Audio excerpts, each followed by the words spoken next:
તો આજે મારે વાત કરવી છે એક હકીકતની કે હમણાં મારી બાઇક 1 મહિનાથી બંધ પડી છે, એટલે હું અમદાવાદની BRTS બસમાં જાઉં છું.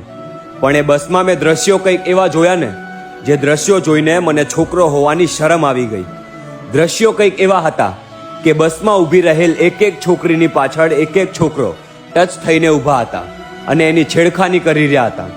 અરે જરા વિચાર તો કરો, તમારી રક્ષા માટે હર વર્ષે તમને રાખડી બાંધવાવાળી બેન પણ કોઈક બસમાં હશે. જેને તમે હદથી વધારે પ્રેમ કરો છો ને, એ છોકરી પણ કોઈક બસમાં હશે. અરે છોકરીઓ ઘરના પૈસા બચાવે છે. રિક્ષામાં 100 રૂપિયા ભાડું થાય ને, એટલે બસમાં 20 રૂપિયાની ટિકિટ લઈને જાય છે. પણ આપણા જેવા છોકરાઓ એના શરીરના ના અડવાને અંગોને અડીને જાય છે.